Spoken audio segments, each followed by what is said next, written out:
Hello there, welcome to the news in Nepal television. I am Rosina Rai, starting with the headlines.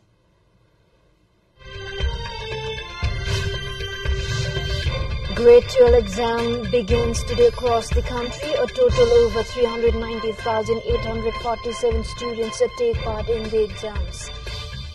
DDC pays 480 million rupees due to farmers. Clearance done after sales of dairy products goes up. Leaders of 17 nations, including US President Biden, call on Hamas to release hostages. Hamas says that they will not concede to enter now. The leaders ask no.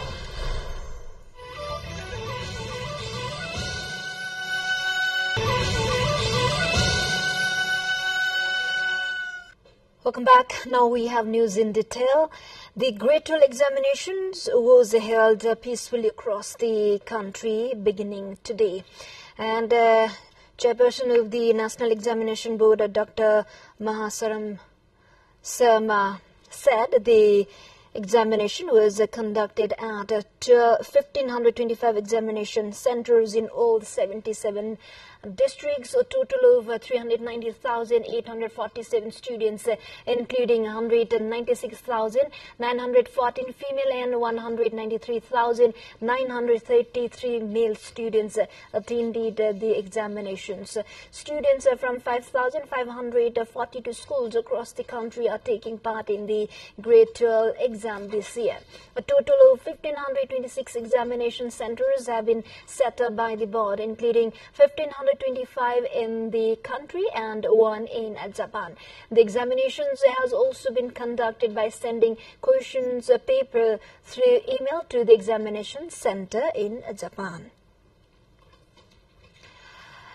The Inter-Legislature Dialogue Conference kicks off today at Tansin Papa District. To attend the conference, the Speaker of the Federal Parliament, Devraj Ghimire, and the Vice Chair of the National Assembly, Bimala Ghimire, and the Speaker of all the 7 provincial assemblies have already made their way to Tansin. Speaker of the Lumbini Province Assembly, Tularam Gharti Magar, informed that the meeting was organized to make the implementation of the federalism effective. Now, to other update, the Dairy Development Corporation, DDC, has made a due payment of rupees 480 million to farmers. The DDC made the payment in 13 days with the rise in the sale of milk products in the month of Baisak. Acting General Manager of the corporation, Rajendra Prasad Adhikari, told Rasasa that it was easier to pay the due to the farmers with an increase in the sale of dairy products with the onset of summer season. The sale of milk products, rather dairy products, has increased by 50% in summer, which has increased cash flow and gradually eased farmers' payment and other clearance, the official said. DDC has paid rupees 100 million in Biratnagar, 10 million rupees in Janakpur, 80 million in Hitora, and rupees 42.5 million in Lumbini, rupees 27.5 million in Nepalganj, rupees 15 million in Thangari, and rupees 130 million in Kathmandu region, the sources informed. We take a short break here. Stay with us. Welcome back. You are watching Nepal Television News. Now we have remaining updates.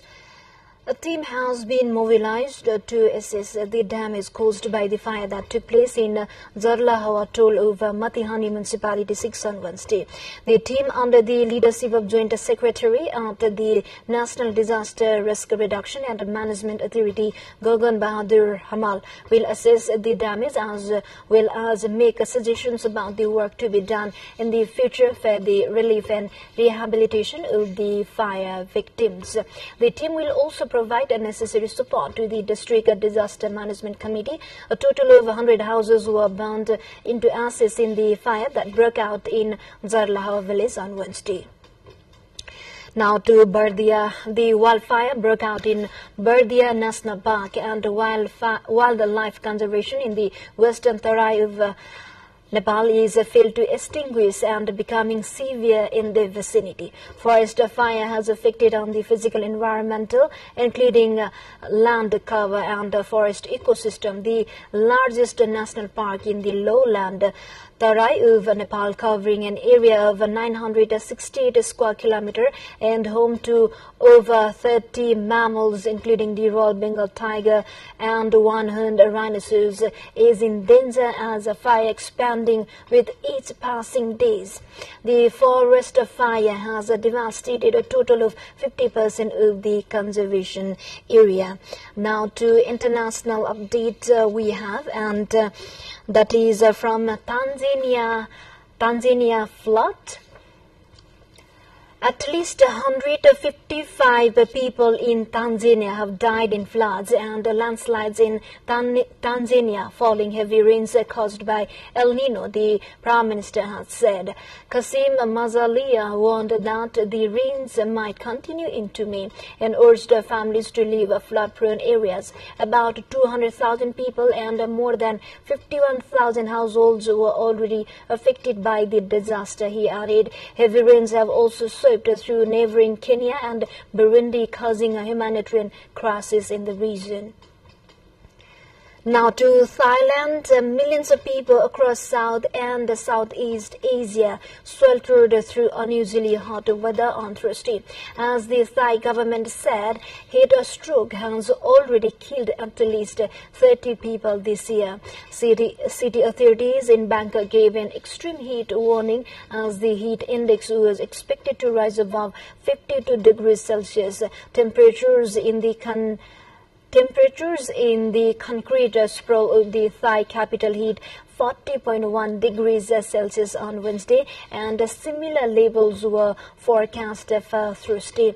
A wave of unusual hot weather has blasted parts of South and Southeast Asia this week, prompting schools across the Philippines to suspend classes and worshippers in Bangladesh to pray for rain. The health ministry said late Wednesday that 30 people had died from heat stroke between January 1st and April 17, compared with 37 in the whole of 2023. Stay with us for remaining international update we have at the side.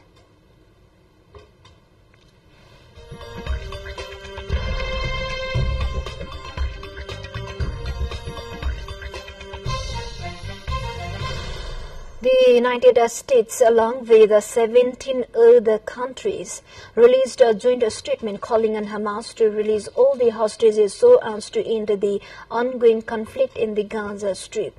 The fate of the hostages and the civilian population in Gaza who are protected under international law is of international concern, the statement added. However, Hamas said that the group would not concede to international pressure. All the 18 countries who issued an appeal to Hamas have their citizens held as captive by the Palestinian militant group for more than 6 months there.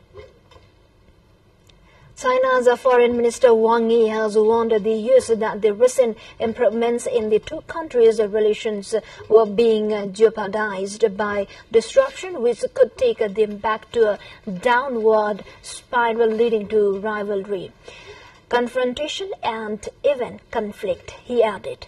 Wang was speaking at the start of a meeting in Beijing with the U.S. Secretary of State Antony Blinken at a time of renewed tension in the relations between the superpowers. But the U.S. is now threatening sanctions against Chinese companies for supplying the Russian defense industry and is considering tariffs in the face of what Washington says is Chinese manufacturing overcapacity. The Biden administration has also tightened export controls on advanced computer chips. Now to India election update. The voting for the second phase of India's parliamentary elections is underway across 88 constituencies in 13 states. Voting that began at 7 a.m. will end at 6 p.m. Elections are being held on all seats of Kerala, a chunk of Rajasthan and Uttar Pradesh. Among the prominent leader or competitor for today's polls include Union Minister Rajiv Chandrasekhar, Bharatiya Janata Party's Tejasvi Surya, Hema Malini and Arun Govil, Congress leaders Rahul Gandhi and Shashi Tharoor, and former Karnataka Chief Minister S.D. Kumar Swamy. India's general elections for 543 seats in the lower house of parliament or Lok Sabha kicked off on April 19. The results of the world's largest ever democratic exercise are set to be announced on June 4. We look into the highlights at the side we do have.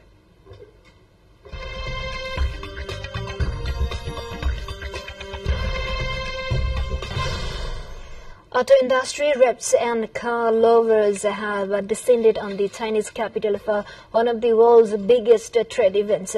The crowds at this year's Beijing Motor Show are buzzing about the latest new energy vehicles from across the world. Roughly 1,500 auto and parts makers and other firms are taking part. EVs and plug-in hybrid car are among the new energy vehicles generating the most hype. This sector now accounts for a third of all car sales in China, which is the world's biggest market. EVs are enormously popular in China, but growth in sales is slowing as consumers look for options with better mileage limitations. Before we wrap up, quick reminders of the headlines once again. Grade 12 exams begins today across the country. A total of 390,847 students take part in the exams. DDC pays 480 million rupees due to farmers. Clearance done after sales of dairy products goes up. Leaders of 70 nations, including US President Biden, call on Hamas to release hostages. Hamas says that they will not concede to international pressure. And reigning champion Manchester City thrashes Brighton 4-0 to climb to second of the Premier League table. City now just 1 point behind leaders Arsenal. Well, this is all we have for this moment. Until our next bulletin, keep watching Nepal television. Have a good day ahead. Namaste.